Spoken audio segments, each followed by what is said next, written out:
सासरे बोला म्हणते त्याचा तुमचा कमी करा आवाज, कमी करा, त्याचा लई कमी करा. हा म्हणजे काय थोडं वेगळंच वाजायला. पहिल्यांदा सासरी बुवाकडे जाते आणि सासऱ्याला म्हणते मामाश्री नमस्कार करते, थोडासा चहा करू का अद्रक टाकून, चहा करू का अद्रक टाकून. मामा म्हणते वा वा वा वा वा, आज माझी पंढरीची वारी यशस्वी झाली. काही गुणाच लेकरू मिळालं.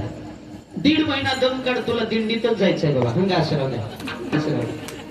पहिल्या दिवशी काय कळतंय होय, पुन्हा सासूबाईकडे जाते, सासूबाईला म्हणते आत्या नमस्कार करते, थोडस दूध करू का विलायची टाकून. सासू म्हणते माय आज अंबाबाई पाव, काय सोन्यासारखी सून मिळाली. 1.5 महिना दम काढ, तुझ्या हातात परडीच येणार आहे.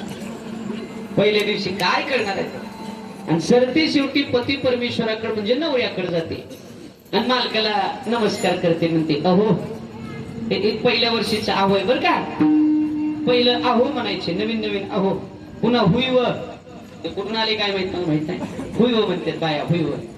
आणि मग पुन्हा हळूहळू जवळ जवळ शहरी भागात तुमच्या अहो नाही हुईव नाही, ए राहुल, अरे नावाने कार्यक्रम आहे. मला जे घेणं देणं नाही बरं का काय त्याच्याशी, तुम्ही कसे अहो. जसे जसे दिवस वाढतील, जसे जसे वर्ष वाढतील, तसं माणसाच्या बोलण्यात फरक पडतो मंडळीच्या. 1-2 मुलं बाळ झाली आणि मग चांगले लेकरं पहिलीला दुसरीला तिसरीला गेले की मग हुईव नाही, अहो नाही, नाव सुद्धा नाही. हे बिट्या विचार त्याला गिळायचा आहे का. कुणाचे कार्यक्रम वेगळे. नवऱ्याकडे जाऊन म्हणते अहो थोडेसे पोहे करू का शेव टाकून.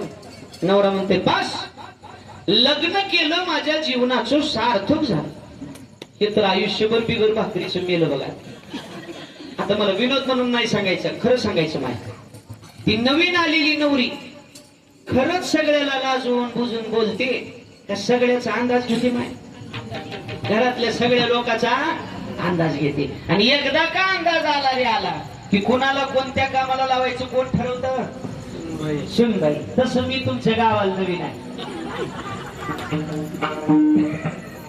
तुमच्या नगरीमध्ये मी नवीन आहे. याचा अर्थ असं समजू नका ही बाबाला जायलाय बुजायलाय. मी तुमच्या सगळ्याचा अंदाज घ्यायलोय. विठ्ठल विठ्ठल.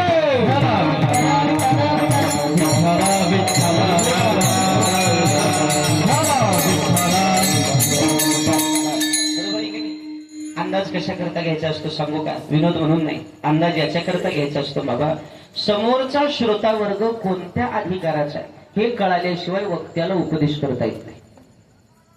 ठीक आहे. अधिकार तैसा दावीला मार्ग बोला,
अधिकार तैसा दावीला मार्ग चालत आहे मग कळू येते. जसा ज्याचा अधिकार आहे तसा आमच्या वारकऱ्यांनी साधू संतांनी उपदेश केला. बरोबर आहे की नाही. ज्ञानोबा यांनी 4 ग्रंथाची रचना केली. पहिला अमृत अनुभव, दुसरा चांगदेव 65, तिसरा अमृत ज्ञानेश्वरी आणि चौथा हरिपाठ. बरोबर आहे की नाही? लिहिणारे ज्ञानोबा एक आहे, पण 4 वेगवेगळे ग्रंथ का लिहावे लागले त्याचं कारण अधिकार तैसा. जसं समोर अधिकारी आला तसा उपदेश ज्ञानोबारायांनी केला. तसं तुम्ही सगळे अधिकारी आहात, ज्ञानीजन आहात, गुणीजन आहात. आता बारीक आहे का? तुकोबारायांचा अभंग आहे आणि माझे तुकोबाराय या अभंगातून तुम्हाला उपदेश करतात. उपदेश करणारे कोण आहेत? जगद्गुरु तुकोबाराय. कोणाला उपदेश करतात? मृत्यू लोकामध्ये ज्याला मनुष्य देह प्राप्त झाला त्या जीवाला. आणि काय उपदेश करतात? जड जीवाच्या कल्याणाचा, तुमच्या आमच्या हिताचा. बघा, उपदेश करणारे कोण आहेत हे महत्वाचं आहे, कोणाला करतात हे महत्वाचं आहे, आणि काय करतात हे सुद्धा विशेष महत्वाचं आहे. उपदेश कोणी करावा? अधिकारी महात्म्यानं. बरोबर आहे की नाही? ज्या गोष्टीचा अनुभव आपल्या जीवनात आहे याच गोष्टीचा उपदेश जगाला करावा. अनुभव आली अंगा ते या जगा हे तसे. आता परमार्थाचा उपदेश तुकोबाराय करतात, जगत कल्याणाचा उपदेश तुकोबाराय करतायत. पण तुकोबारायांच्या जीवनात तो अनुभव आहे का? निश्चित आहे महाराज. सेवितो हा रस तुकोबाराय म्हणतात. या भक्ती रसाची गोडी अगोदर आम्ही चाखली आणि मग जगाला वाटली. वाटितो आणि काठ घारे भुवन का रानभरे. तुकोबारायांनी अगोदर स्वतःच्या मनाला उपदेश केला आणि मग जनाला केला. नको नको मना गुंतो माया जाळी काळाला दोणी ग्रासावया. स्वतःच्या मनाला सावरलं, स्वतःच्या मनाला आवरलं. तुकोबारायांनी स्वतःच्या मनाला भक्ती मार्गाला लावलं आणि मग जनाला उपदेश करायला तुकोबारायांनी. हे बघा, स्वतः सावधान झाल्याशिवाय जगाला सावधान करायचा उपदेश करू. बरोबर आहे की नाही? तर लोकांसारखे ब्रह्मज्ञान आपण कोरडा पाषाण.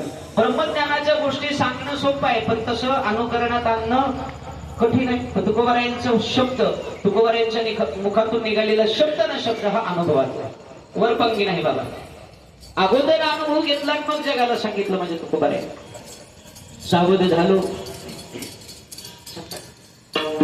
सावध झालो हरीचा आलो जागरण. स्वतः सावधान झाले आणि मग जगाला सावधान करायला तुकोबाराय निघाले. स्वतःचं कल्याण करून अगोदर घेतलं आणि मग जगताचं कल्याण करायला तुकोबाराय निघाले. आपण जीवनी जेववी लोका संतर्पण करी तुका. स्वतः पोटभर जेवण करावं आणि मग जगाला पोटभर अन्न द्यावं. बरं का? नाही तर स्वतः उपवाशी राहून सुद्धा जगाला वाटण्यात काय होणार. आपण त्या सुखाची अनुभूती घ्यावी, मग जगाला तो आनंद द्यावा. उपदेश करणारे तुकोबाराय कोणाला करतात? मनुष्य देह प्राप्त आहे त्याला. काही लोकांची शंका असेल, बाबा महाराज तुकाराम महाराज माणसालाच का उपदेश करतात, पशु पक्ष्यांना का नाही? त्याच्या मागचं कारण आहे. भजन करण्याचा अधिकारी कोण आहे? तुलाच माहित ना. सोयाबीन बुद्ध दिल्यासारखं मला बुद्ध दिले का कीर्तन? माणसानं हाय त्यावर बोलावं, माणसानं हाय त्यावर हालावं, झुलावं, डुलावं. बरं, गेल्यावर तर बसायचंच आहे कीर्तन. नाही बोललं तरी चालते, पण अशी मान तरी हलवी जाऊ का? असं होय नाही, बरोबर आहे, खरं आहे, पटलंय, म्हणजे मला गॅरंटी लागेल अजून. हायत बाबा, काय काय माणसं असल्यावर बसतच नाहीत बाबा. असं जी बघते